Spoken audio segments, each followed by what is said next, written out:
Good morning, my dollar bimbos. It is I, your fine feathered friend, the villainous valuer of vintage volumes, vying for viewership.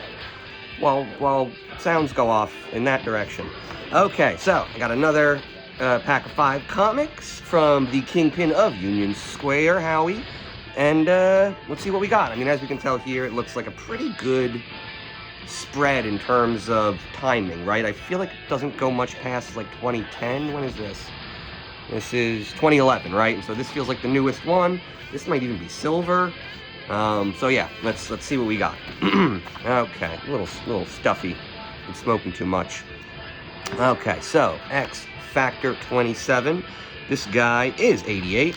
So yeah, I mean, this is like just one of those sort of iconic Marvel series at the time, and the idea is I just feel like I got a bunch of X Factor out of dollar bins or less, dollar or less bins, I mean. And I think I'm pretty close to putting together a damn near full run, and I definitely wouldn't mind reading it. Yeah, so there you go. I keep getting these messages, but I'm gonna power on through. So we got Thor, God of Thunder. This game looks like trash, by the way. This game is absolute shovelware. This is not a real game. You just reskin some other game and you call it a game, whatever. Avengers Academy. Why did I buy this? I don't know this series. I'm guessing it's just the super weird cover, right? This is kind of freaking creepy. Young superhero marrying the Red Skull? I don't know. I don't know what's going on. Superhero prom. Yeah, this is a very odd one. Yeah, this is 2011. This is, not really sure the vibe on this. I don't think I've ever read any Avengers Academy, but there you go, I got one. And this, here we go, Commodore 64. God damn, so this is going to be bronze, or, you know, this is early 80s. There we go. Yeah, like Iron Man is just one of those issues, you know, if you're gonna give me a Bronze Age Iron Man for $1, I'm gonna take it. I'm never gonna not take it. Ah, look at this. With the Marvel, the ad. The Spider-Man's with the... Or sorry, this is an ad for cookies. It's also an ad for Spider-Man. And that's fun. Free first issue. Oh, so they give you a reprint of AF-15? Is that what this thing is? And then here's the pyramid scheme that you're supposed to join as a child. It's just so fun to watch them, like, people, like, freak out about, like, social media and, like, yeah, the entire point of capitalism is to trick your kid. Right, is to, like, no, adults basically don't fall for any of this shit. So all capitalism, adults buy drugs, right? Adults buy liquor. Adults buy coffee. Adults buy harder things. But children just get scammed. And so the idea is all content aimed at children. It's kind of a pyramid, like, has this background of pyramid schemes funding it. Because that's the only person you can market a pyramid scheme to, is 11-year-olds or the fabulously wealthy. Basically, only millionaires and children are dumb enough to fall for a scam at this point, so all scams face millionaires and children. There we go. Commodore 64. By the way, this is the same exact pyramid scheme, right? Sell shit. Is it the same exact one? Or is it a different company? Prizes in cash, Olympic. Nope, same exact one.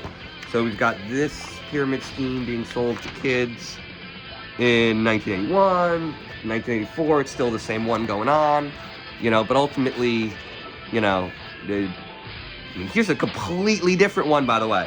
By the way, this is the Sales Leadership Club prizes in cash. This is the Olympic prizes in cash system. So it's literally just competing pyramid schemes for children, right? And this is, it's okay. This is considered acceptable. Right now, there's a bill that they're trying to pass to stop parents from keeping the money from social media that their children make. Basically saying that these giant private equity-backed, Epstein-associated tech companies should be able to pay your child directly, and you as a parent should not be able to intervene in that relationship. How crazy is that? Just sign up and sell things to your friends, and if your parents try to stop you, sue them.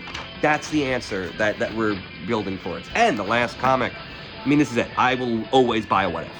Doesn't matter. If you have a what if in the dollar bin, there are what if issues that I know I have 5 copies of, and if you will sell it to me for $1, I will still buy it. It's, I mean, this is a fun one. By the way, there's nothing there. Wolverine wins, right? You know, in this world You know, Wolverine has battled 11 different versions of Conan, right? Like, I mean, there's the dude that Storm fell in love with on that other planet, who's basically just was Archon or Arcad or whatever. They're all battling Khazar. The number of Conan analogs that Wolverine has beaten. But whatever, I'm sure it's a fun story. But yeah, the What Ifs I do think is probably the best idea of any series ever made.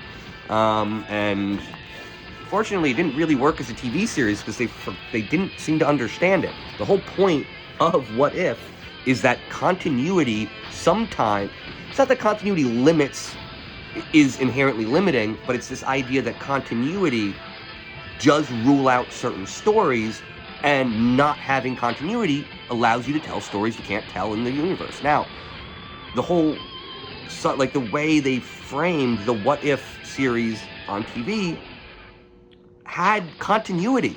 The Watcher was a persistent character, and they broke the meta of them being these stories that existed on their own and turned it into like its own section of the MCU that was hooked up to the universe via a shared multiverse, I guess.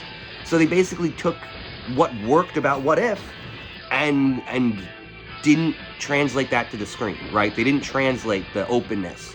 They wanted continuity so bad, and they didn't understand that this is the only series that we don't want that on. We want everything else to be in continuity. We want everything else to tie together, except for What If. Boom. So whatever. Still love the book. I actually didn't hate the show, although they literally need to retool it and remove the Watcher as a persistent character who interacts with other beings in the plots of different episodes. They need to do a What If, not a Watcher series, right? Whatever.